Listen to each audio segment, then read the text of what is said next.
Hallelujah. Praise God. की स्तुति हो। सभी क्रिश्चियन भाई बहनों को जय यीशु की। शालोम। प्रभु की आशीष आप सब पे बनी रहे। आइए प्रार्थना करते हैं और एक 10 मिनट का मैसेज जो है मैं आप लोगों को देना चाहता हूं। मैं पास्टर सुखदेव मार्ग अम्बाला से हूं और थोड़ा तबीयत बहुत वीक है इन दिनों में। सबसे पहले तो मैं आप लोगों से निवेदन करता हूं कि आप सब प्रार्थना करें मेरे लिए, मेरी मिनिस्ट्री के लिए। सही मैं 10 मिनट का मैसेज जो है आप लोगों को देना चाहता हूँ बाइबल से, और एक सिद्धांत है जीवन का। उस सिद्धांत के विषय में मैं आज जो है आप लोगों को बताना चाहता हूँ। तो आइए हम वचन में जाने से पहले प्रार्थना करें, और प्रार्थना में जाएंगे भी आंखें बंद करें। धन्यवाद जीवित अनुग्रहकारी परमेश्वर पिता, हम आपका धन्यवाद करते हैं। आप भले महान परमेश्वर हैं और आज के वचन के लिए हम आपका धन्यवाद करते हैं। और जो आप सिखाना चाहते हैं पवित्र आत्मा जी, अपने लोगों को आप सिखाइए, मदद कीजिए, अगुवाई कीजिए, ताकि आज के वचन के द्वारा बहुत सारे लोगों के जीवनों में उन्नति हो जाए। प्रभु खुदावन धन्यवाद करते हैं, धन्यवाद करते हैं। अपने आप को तेरे हाथों में सौंपता हूँ पवित्र आत्मा जी, लीड करें। आपका फेवर चाहता हूँ प्रभु यीशु के नाम से दुआ मांगते हैं, आमीन आमीन। आइए हम वचन से मैं आप लोगों को आज एक छोटा सा सिद्धांत सिखाना चाहता हूँ। प्रिंसिपल्स ऑफ ग्रोथ जो टॉपिक है, हमारा टॉपिक है प्रिंसिपल्स ऑफ ग्रोथ। इनके बढ़ोतरी का सिद्धांत, मनुष्य जीवन की बढ़ोतरी का सिद्धांत, हम कैसे जो है हमारी बढ़ोतरी कैसे होती है, उसका नियम क्या है, उसका रूल क्या है, उस रूल के विषय में मैं आप लोगों को आज बताना चाहता हूँ।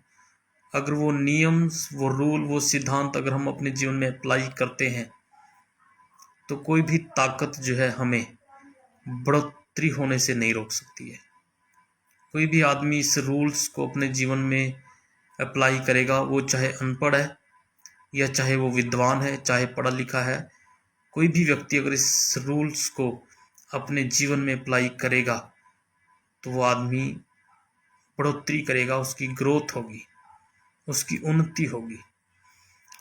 और ये रूल्स जो है हम बाइबल में देखते हैं। ये रूल्स बाइबल का है, ये कुछ मेरा अपना बनाया हुआ सिद्धांत नहीं है, ये बाइबल से सिद्धांत है और ये खुद प्रभु यीशु मसीह के जीवन के ऊपर एक सिद्धांत है।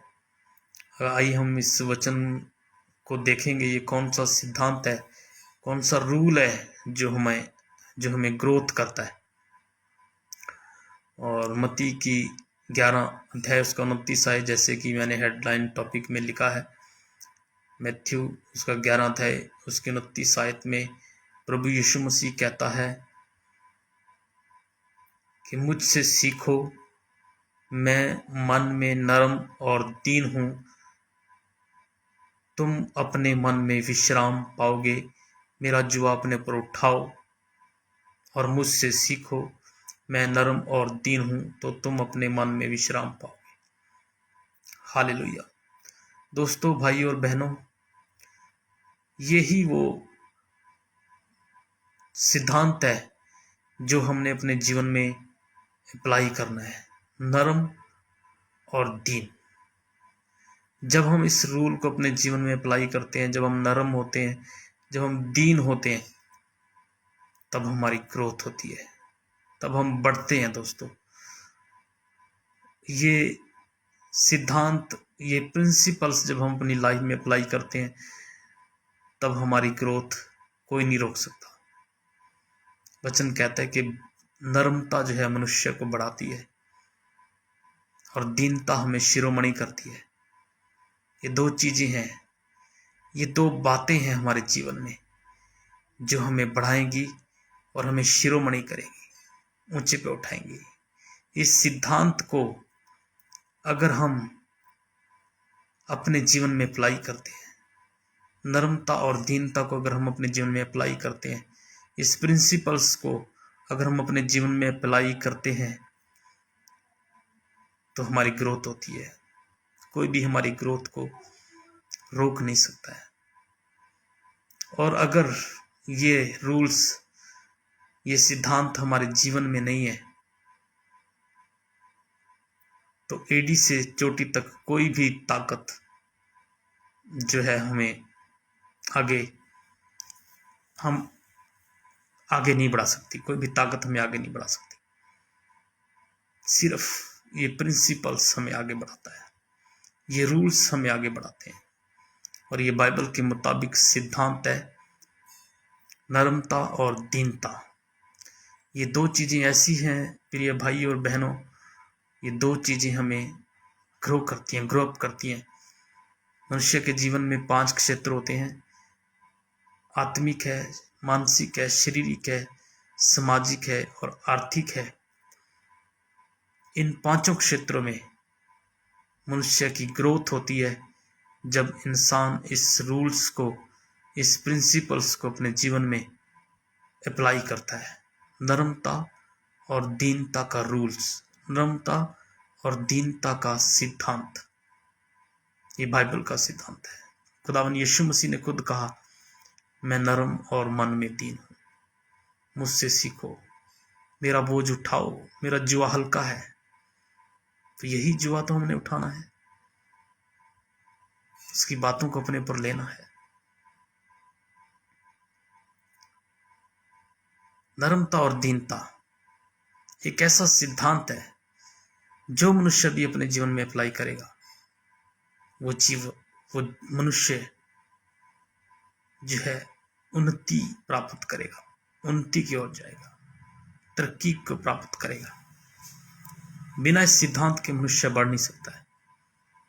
ये सिद्धांत है दीनता और नम्रता का, क्योंकि नम्रता और दीनता हमें बढ़ाती है। तो दोस्तों, भाइयों बहनों, मैं आप लोगों से रिक्वेस्ट करता हूँ, निवेदन करता हूँ, अगर आप बढ़ना चाहते हैं, अपने जीवन में ग्रोथ करना चाहते हैं, तो नम्रता और दीनता को अपने जीवन में अप्लाई करें। मनुष्य की बातों से पता चल जाता है वो कितना नरम है, मनुष्य के बॉडी एक्सप्रेशन से पता चल जाता है वो कितना दीन है।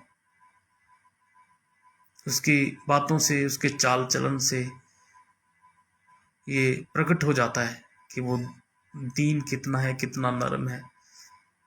उसकी बातों से पता चल जाता है कि उसने इस वचन को, इस सिद्धांत को अपने जीवन में अप्लाई किया हुआ है या नहीं किया हुआ है। बातों से पता चल जाता है। जब हम दूसरों से बात करते हैं, उसमें हमारी नम्रता दिख जाती है।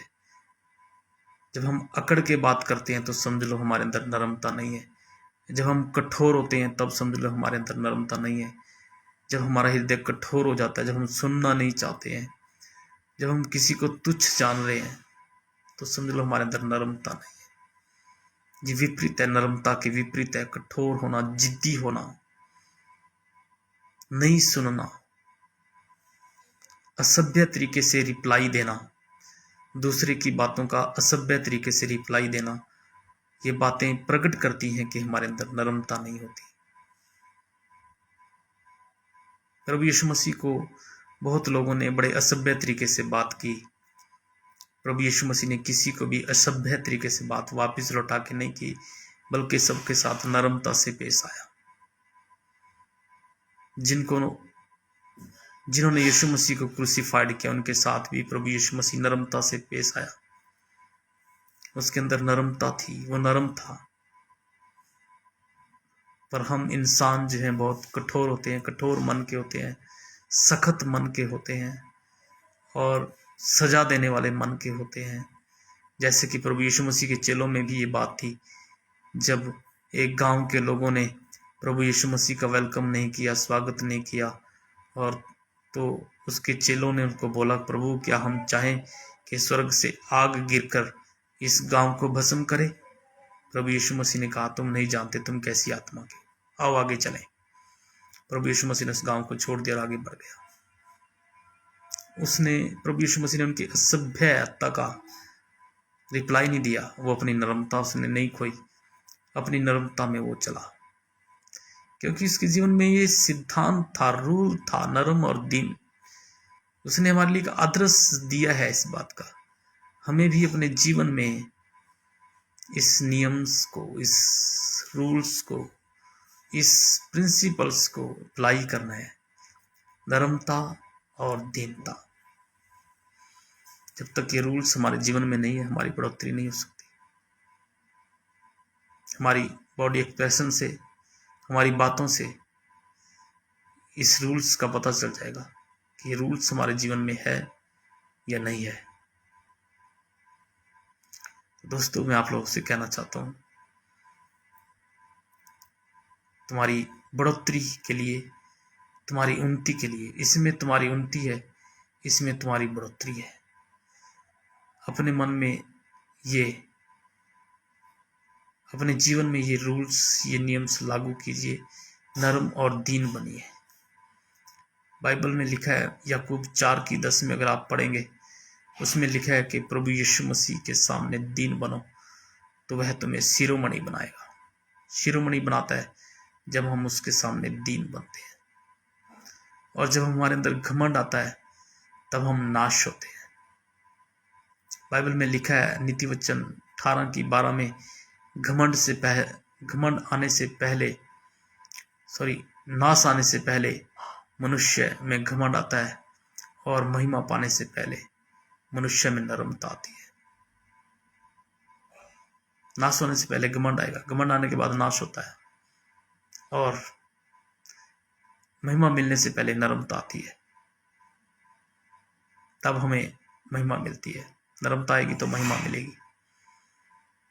ये रूल्स के मुताबिक ही हमारे जीवन में कार्य होते हैं। जब हम इस रूल्स से बाहर होते हैं, घमंड में होते हैं, तो हमारे नुकसान होने शुरू हो जाते हैं। जब हम दीनता में होते हैं तब हम बढ़ने शुरू हो जाते हैं। जब हम घमंड में आते हैं तब नाश होना शुरू हो जाता है। जब हम दीनता में आते हैं तब हम बढ़ने शुरू हो जाते हैं। इस रूल्स है, इस रूल्स के मुताबिक हमारे जीवन में बढ़ती घटती होती रहती है। मैंने अपने जीवन से ये देखा है, इस रूल्स के मुताबिक बढ़ती घटती होती रहती है। तो भाइयों बहनों, परमेश्वर के प्रिय लोगों, मैं आप लोगों को यही सलाह देना चाहता हूं कि आप खुदावन यीशु मसीह के इस रूल्स को, इस सिद्धांत को अपने जीवन में अप्लाई करें, नरम बने रहें और दीन बने रहें, किसी प्रकार का घमंड ना करें। प्रभु यीशु मसीह ने अपने आप को शून्य कर दिया, जीरो कर दिया, सबका मालिक होते हुए, पूरी कायनात का मालिक होते हुए भी अपने आप को शून्य कर दिया। आज हम इंसान अगर बाहर से 4 कुर्सियां प्लास्टिक की खरीद के घर में ले आए या कुछ और सामान खरीद के घर में ले आए, तो हम कुत्ते की तरह फूल जाते हैं, सोचते हैं कि पता नहीं क्या ले लिया हमने, क्या प्राप्त कर लिया, और दूसरे को हम देखते हैं ऐसे फूल के देखते हैं, छोटी छोटी बातों में घमंड से भर जाते हैं।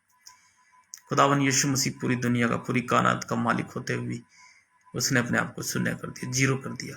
किसी भी प्रकार का घमंड उसने नहीं किया, ताकत का, बल का, ऑनरपन का घमंड कुछ भी नहीं किया, कुछ भी घमंड नहीं किया, अपने आप को शून्य पर रखा। ऐसा ही है, वो चाहता है कि हम भी अपने आप को शून्य पर रखें। किस बात का घमंड करना? 2 घंटे के बाद तो हम मिट्टी में चले जाते हैं, 2 घंटे के बाद तो हम राख में तब्दील हो जाते हैं। फिर इस दुनिया की वस्तुओं का क्या घमंड करना? क्या कारों का घमंड, क्या महलों का घमंड, क्या ताकत का घमंड, क्या बल का घमंड, क्या शरीर का घमंड? कुछ भी नहीं है ये घमंड। ये सिर्फ नाश करता है। शैतान ने घमंड किया है, ये शैतान का प्रोडक्ट है घमंड, ये शैतान का रूल है। शैतान को आखिर में अधोलोक में उतार दिया जाएगा। यशाया 14 अध्याय आप पढ़ लेना। यशाया 14 अध्याय में लिखा हुआ है कि उसको अधोलोक में उतारा जाना है, उसका घमंड चूर चूर हो जाएगा। सो दोस्तों, मैं आप लोगों से रिक्वेस्ट करता हूँ, ये विनती है कि आप अपने जीवन में नम्रता और दीनता को अप्लाई करें। ये प्रिंसिपल ऑफ ग्रोथ है, यानी कि उन्नति का नियम है। अगर आप अपने जीवन में उन्नति प्राप्त करना चाहते हैं, उन्नति देखना चाहते हैं, तो सिर्फ ये दो बातें आपको बढ़ा सकती है, नम्रता और दीनता। जितना ज्यादा आप नरम होंगे, हम्बल होंगे, उतनी ज्यादा आप उठेंगे, उतनी ज्यादा आप अधिकार प्राप्त करेंगे। क्योंकि वचन में लिखा है, नर्म व्यक्ति पृथ्वी के अधिकारी होंगे। जो लोग नरम होंगे वो पृथ्वी के अधिकारी होंगे। जितनी ज्यादा आपके अंदर नरमता आएगी, उतनी ज्यादा आप पृथ्वी पर अधिकार प्राप्त करेंगे, बिल्डिंगों पे अधिकार प्राप्त करेंगे, मनुष्यों के ऊपर अधिकार प्राप्त करेंगे, और बहुत सारी बातों में अधिकार प्राप्त करेंगे। नरमता से अधिकार आएगा और दीनता से आप शिरोमणि होंगे, हाई प्लेस पे पहुंचेंगे। सो दोस्तों, ये दो चीजें हैं। प्रभु यीशु मसीह ने हमें ये दो चीजों के विषय में बताया कि मैं नरम और दीन हूं, मुझसे सीखो। तो हमें इस प्रिंसिपल्स ऑफ ग्रोथ को अपने जीवन में अप्लाई करना है। अपने जीवन में से अप्लाई कीजिए। नरम बने रहिए, दीन बने रहिए, कठोर मत बनिए, घमंड मत कीजिए। प्रभु आपको आशीष दे इस वचन के द्वारा। प्रभु आपको ब्लेस करे। और ये छोटा सा 10 मिनट का मैसेज जो है मैंने आप लोगों को दिया है। समय समय पर और भी आगे मैं आपको मैसेज देता रहूँगा। और हमारे पेज को, सुखदेव मार्ग पेज को फॉलो करें और हमारी मिनिस्ट्री के लिए प्रार्थना करते रहें। और मैंने प्रार्थना रिक्वेस्ट नंबर ऊपर दिया है। किसी भी प्रकार का कोई प्रार्थना रिक्वेस्ट है तो हम आपके लिए प्रार्थना करेंगे। प्रभु आपको ब्लेस करे। Thank you so much. Bye bye. God bless you. आमीन।